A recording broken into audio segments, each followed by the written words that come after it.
Desejo cumprimentá-los com a paz do Senhor Jesus. Amém. Quero convidá-los para a leitura de um texto bíblico no Evangelho segundo escreveu João, capítulo de número 1.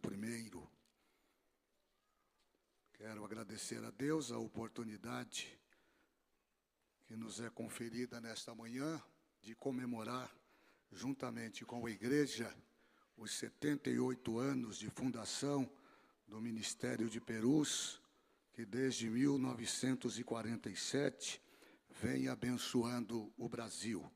Hoje é uma manhã festiva, porque também comemoramos o grande trabalho desenvolvido pelo CONAMP Brasil, que é o projeto de missões do nosso ministério.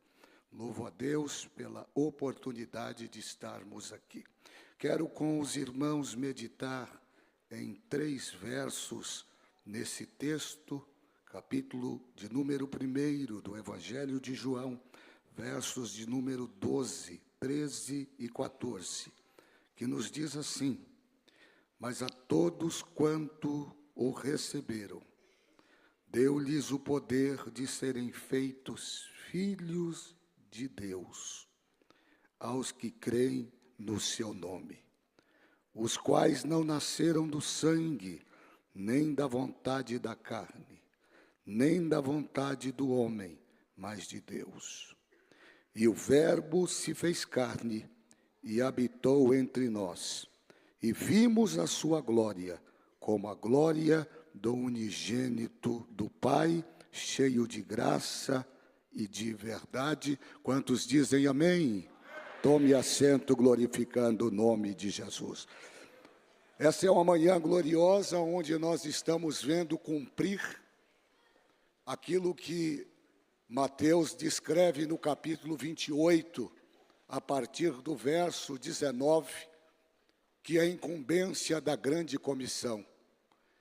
Ide por todas as nações e fazei discípulos, batizando-as em nome do Pai, do Filho e do Espírito Santo. Nós estamos nesta manhã alegres, porque daqui a pouco nós vamos ver aqui um grande número de irmãos que receberam a Jesus pela pregação do Evangelho, receberam em seu coração, creram na eficácia do poder da sua morte, da transformação de suas vidas, e agora de forma pública, de forma notória, eles vão dar testemunho diante da igreja de que receberam esta fé em Jesus, e também haverão de manifestar no mundo espiritual que agora morrem para o mundo, mas renascem e vivem para Deus. Essa é uma manhã gloriosa em que nós precisamos de fato agradecer a Deus, porque estamos vivendo um tempo grande, de grandes desafios. Estamos vivendo um tempo em que a nossa fé vem sendo bombardeada, e muitas das vezes nós acabamos por não entender por que é que tantas pessoas poderiam ter um outro comportamento, poderiam fazer uma outra escolha, e insistem em viver dentro de um sistema que tem levado as pessoas a se distanciarem de Deus. Mas aqui está a prova de que o Evangelho é vivo. Aqui está nesta manhã a prova de que o Evangelho é eficaz. Aqui está a prova nesta manhã de que o Evangelho transforma o coração daqueles que se abrem para receber a poderosa manifestação da vontade de Deus. Nós precisamos lembrar que todos nós que aqui estamos, só estamos aqui pelo grande amor de Deus, e é este João que escreve o seu Evangelho e que apresenta Jesus como Filho de Deus. É ele que vai dizer no verso 16 do capítulo de número 3, que Deus amou o mundo de tal maneira que deu o seu Filho unigênito, para que todo aquele que nele crê não pereça, mas tenha a vida eterna. É preciso lembrar que nós estávamos destituídos da glória de Deus. Eu acho interessante o texto continue a fala do apóstolo Paulo, porque no capítulo 3 da carta que ele escreve aos Romanos, lá do verso 23, ele vai fazer uso de uma palavra jurídica, a palavra, o verbo destituir, para dizer que por conta do pecado, toda a humanidade foi destituída da glória e da presença de Deus. Esse mesmo apóstolo Paulo, no capítulo 6 desta mesma carta, no verso 23, ele vai dizer que essa destituição, ela tem um preço, e ele firma isso no verso 23, dizendo que o salário do pecado agora é a morte, mas o dom gratuito de Deus é a vida eterna.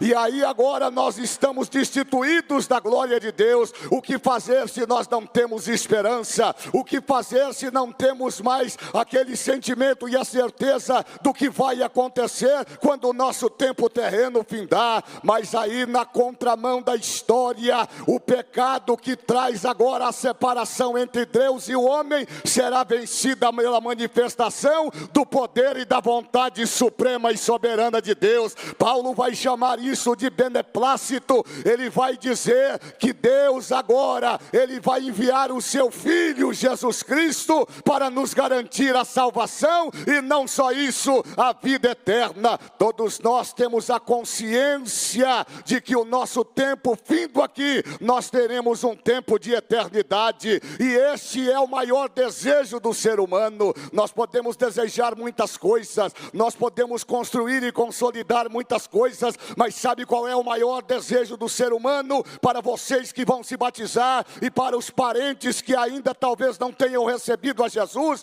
o grande desejo do coração do ser humano é saber aonde ele vai passar a sua eternidade. E a nossa eternidade foi rombada pela força e pela ação do pecado. O pecado nos tolheu o direito de vida eterna. O pecado nos colocou em ambiente de separação entre Deus e o seu propósito. E quando tudo parecia estar perdido, eis que surge a manifestação do amor de Deus, eis que surge o cuidado de Deus. É por isso que João vai dizer que ele amou o mundo de tal maneira que ele foi capaz de entregar o seu Filho unigênito, para que todo aquele que nele crê não pereça, mas tenha a vida eterna. Hoje nós temos a garantia da nossa salvação, e João agora no capítulo de número 1, no verso 12, ele vai dizer que este poder, essa manifestação de vontade do próprio Deus para com o homem, ela vai se consubstanciar com a nossa decisão. E o que é que nós precisamos fazer? Primeiro nós precisamos crer. E crer no quê? Crer em Jesus. Nós não estamos falando de religião, não estamos falando da placa da igreja, mas estamos falando daquele que desceu da sua glória,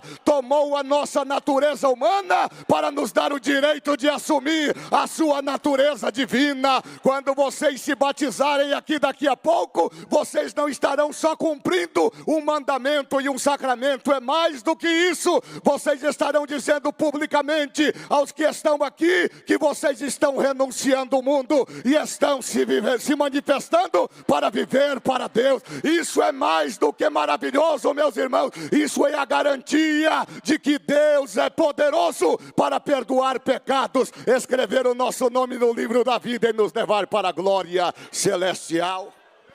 Qual é a grande aplicação disto? Paulo vai escrever na sua segunda carta, no capítulo 5, verso de número 17. É um ato condicional. Portanto, se alguém está em Cristo, perceba que é um desejo e uma manifestação de vontade. O que é que nos propõe salvação? O que é que nos garante a eficácia do poder e da transformação? A nossa vontade.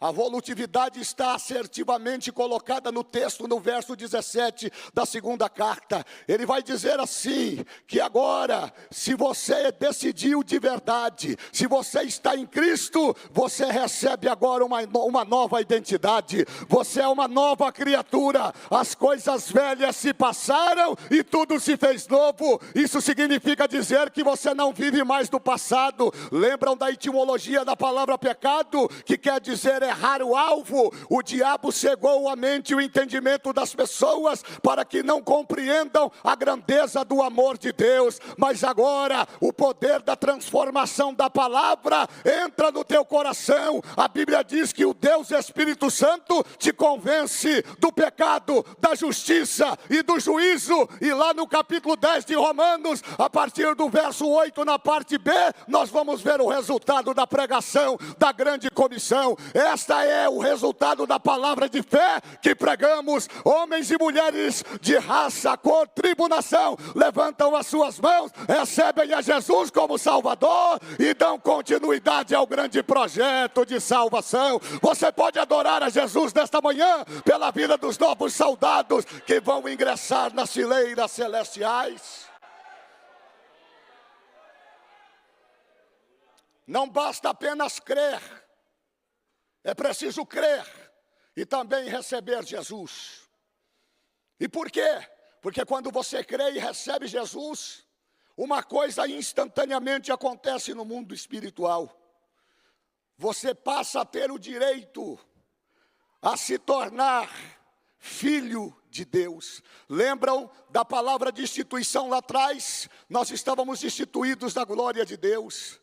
Mas agora, quando a palavra entra no nosso coração, quando o Espírito Santo nos convence do pecado, da justiça e do juízo, quando faz o nosso coração crer e a nossa boca confessar que Jesus Cristo é o Filho de Deus, o verbo salvar se aplica de forma direta no nosso coração, os nossos pecados são perdoados, o nosso nome é escrito no livro da vida e nós passamos a gozar daquilo que é mais importante, a filiação divina. Você agora não é mais criatura, você agora é filho de Deus, você agora é filha de Deus, você agora terá o direito e os privilégios que somente os filhos podem ter de adorar e agradecer o nome do Senhor Jesus. Lembrando que Jesus é o caminho, Jesus é o meio. O escritor aos Hebreus diz que agora, revestidos desta autoridade, nós podemos entrar pelo santo e vivo caminho. Você não precisa mais de atalhos, você não precisa mais de caminhos alternativos. O que você precisa é receber a Jesus como Salvador. Quando você recebe a presença de Deus e do Espírito Santo, aí você já está habilitado e legitimado para receber e também para adorar todas as glórias e bênçãos que Deus tem para a sua vida e para o seu coração. Louvado seja o nome do Senhor. O batismo, o que é o significado do batismo para nós? O batismo não é só um sacramento, o batismo não é só uma liturgia. No mundo físico, nós estamos vendo todos vocês com as capas brancas, que tem o sinônimo de pureza, de limpeza, e isso é bom, é salutar, porque diz o sábio Salomão lá no livro de Eclesiastes, no capítulo 12, que sempre sejam alvos os seus vestidos, e nunca falte óleo sobre a vossa cabeça. Mas isso é o que nós conseguimos olhar no plano humano. Agora, o que acontece no mundo espiritual? Quando vocês descerem as águas batismais, vocês estarão deixando para trás tudo aquilo que vocês carregaram, todos os fardos que vocês carregaram. Quando vocês forem emergidos destas águas, vocês estarão enterrando e sepultando toda uma história, todo um processo, todo o sofrimento. E quando surgirem, quando se levantarem com uma nova identidade, se levantarão com o nome escrito no livro da vida e com o direito de entrar na cidade santa pelas portas. Louvado seja o nome de Jesus. Então não se esqueça disso, entenda que o batismo não é simplesmente, meramente um ato litúrgico. O batismo, ele tem implicações no mundo espiritual, ele faz esse processo de transformação, ele cumpre na nossa vida o propósito e o poder desta palavra, que você possa, ao sair daqui, talvez alguns de vocês sejam batizados do Espírito Santo,